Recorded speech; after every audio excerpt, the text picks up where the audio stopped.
السلام عليكم ورحمة الله تعالى وبركاته.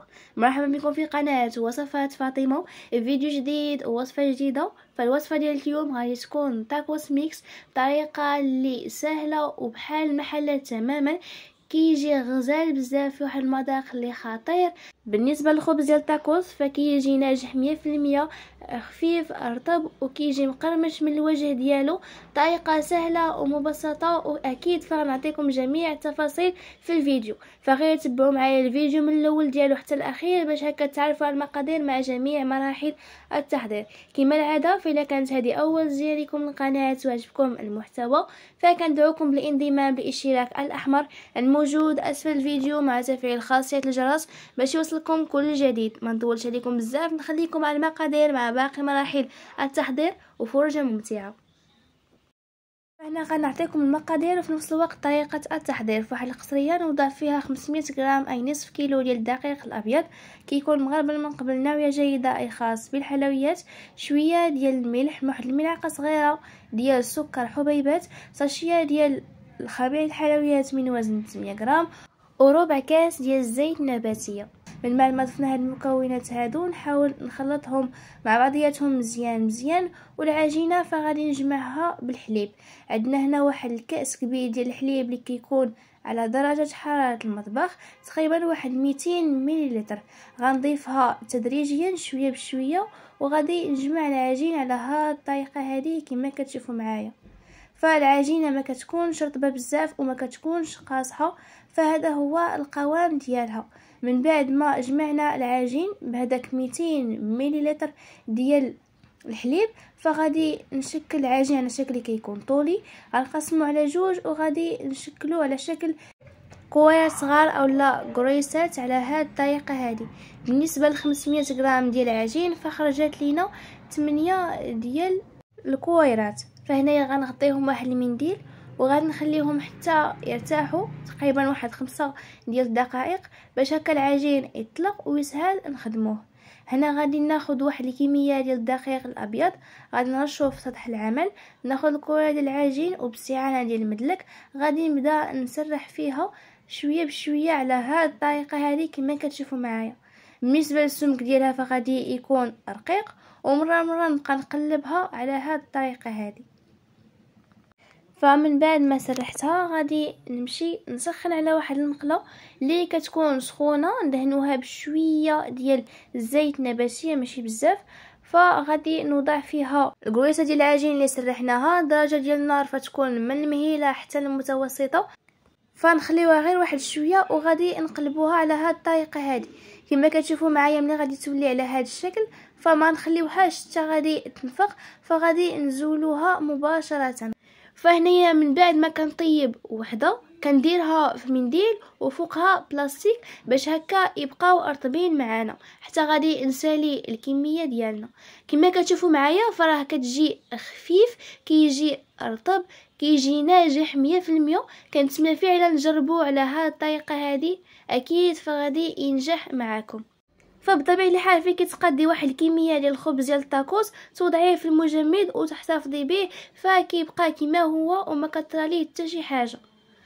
فغير توضعيه هكا في البلاستيك، تحيدي الهواء اللي فيه وتحطيه في المجمد، وقت ما احتاجيتيه فتجبديه وتخدمي به. بالنسبه للحشوه فعندنا هنايا 250 غرام ديال الصدر ديال الدجاج اللي مقطع قطع اللي كيكونوا صغار، وكذلك 250 غرام ديال الكفته ديال البقري. فخدينا الصدر ديال الدجاج وكذلك الكفته ضفنا ليهم القزبور والمعدنوس كيكونوا مقطعين مزيان. وبالنسبه للكفته فزدنا ليها واحد نصف ملعقه صغيره ديال التوابل ديال الكفته. غناخذ هنا واحد المقلاة نضيف فيها واحد شويه ديال الزيت النباتيه وزيت الزيتون، نوضع فيها داك الصدر ديال الدجاج اللي ضفنا ليه القزبور والمعدنوس. الدرجه ديال النار فتكون متوسطه. من بعد ما غادي يبدا يطيب معنا هذا الصدر ديال الدجاج غادي نزيدو ليه واحد شويه ديال الخرقوم اولا الكركم.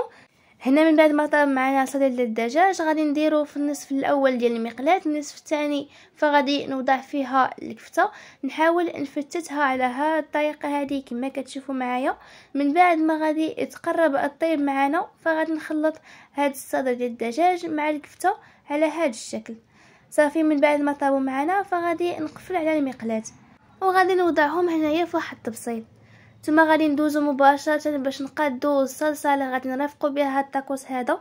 فعلا كتجي بنينه بزاف، كتجي غزاله. فهاد الصلصه هذه كتصلح جميع سندويتشات واي مقبلات اللي حضرتوها. هنايا المكونات ديالها عندنا الكورنيشون اللي حكيناه، كذلك واحد 2 الملاعق كيكونوا كبار ديال الكاتشوب، غادي نزيد عليها واحد الملعقه صغيره ديال الهريسه.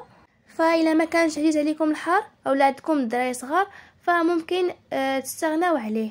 نزيدو كذلك واحد الكميه ديال المايونيز. فهاد المايونيز هذا ففايتنا شاركناه معكم بالنسبه للطريقه ديالو، فغادي نوضعو لكم في صندوق الوصف. غادي نحاول نخلط هاد الكورنيشون هذا وكذلك المايونيز والكاتشوب مزيان مزيان على هاد الطريقه هذه كما كتشوفوا معايا.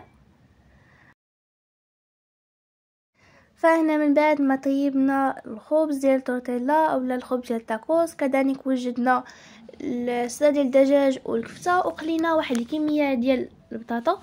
فهنايا عندنا حتى الفرماج ديال الساندويتش. اول حاجه غادي ناخذ الخبز ديال التاكوس، غادي نوضع واحد الكميه ديال الصلصه اللي حضرناها من قبل. من بعد غادي ندير واحد شويه ديال الفريت، ثم غادي نزيد الصدر ديال الدجاج والكفته اللي وجدناها. فهاد المكونات هادو فكنوضعوهم غير من الوسط ديال الخبز ديال التاكوس. فغادي نزيد من بعد الفرماج ديال الساندويتش. فهنا غادي نقسمها على 2 وغادي نوضعها على هاد الطريقه هادي. ثم نحاول نقاد هاد المكونات هادو مزيان مزيان، وغادي ناخذ جناب غادي نجمعهم على هاد الطريقه هادي. نحاول نسد على هاد الشكل هذا وغادي نجمع. فطريقه سهله غادي نكمل بنفس الطريقه. هنا غنعاود عفوا معكم واحده اخرى. الخبز ديال التاكوس غادي ندير ليه واحد شويه ديال الصلصه اللي وجدناها، كذلك واحد شويه ديال الفريت، نزيد الصدر ديال الدجاج وكذلك الكفته اللي وجدناها. نحاول هذا الشيء هذا نقادو مزيان مزيان في الوسط ديال التاكوس. غادي نزيد الفرماج ديال الساندويتشات وغادي نجمع التاكوس ديالنا. فغادي نجمع الجوانب عفوا على هاد الطريقه هذه. غادي نقفل وغادي نوضعوه جانبا، نكمل بنفس الطريقه حتى غادي نسالي الكميه كامله اللي عندنا.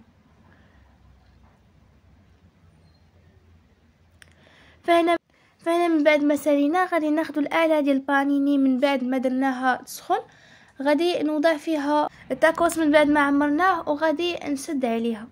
الا ما كانش متوفره عندكم الاله ديال البانيني ففيكم تحمروا التاكوس ديالكم غير في المقلاة. هكا المقله تدهنوها بشويه ديال الزيت او شويه ديال الزبده، وغادي توضعوا فيها التاكوس ديالكم وغادي تحاولوا تبركوا عليه بشي اداه باش هكا يتحمر معكم مزيان. هنا غادي نتسنى على التاكوس ديالنا حتى يتحمر مزيان. من بعد غادي نكمل بنفس الطريقه حتى غادي نحمر الكميه كامله اللي عندنا ديال التاكوس، ونتلاقاو في الشكل النهائي.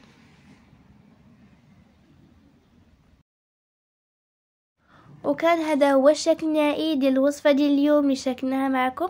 كنتمنى فعلا تنال اعجابكم كذلك فتجربوها. بالنسبه للطاكوس فرافقناه بواحد شويه ديال السلطه كذلك الفريت وهذيك لاصوص اللي قاديناها. شوفوا معايا الطاكوس كيفاش كيجي من الداخل. فعلا طريقه غزاله بزاف، سهله سريعه، والاهم من المذاق فكيجي خطير بزاف.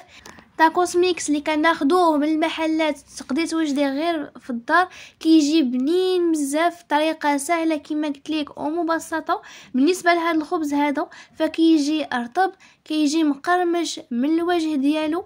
فهكا كما قلت لكم فيك تحضري واحد الكميه ديال هذا الخبز ديال الطاكوس، توضعيه في المجمد، تخليه وقت ما احتاجيتيه فتجبديه وتقادي الطاكوس على هذه الطريقه هذه. كنتمنى فعلا الوصفه ديال اليوم تنال اعجابكم كذلك تجربوها.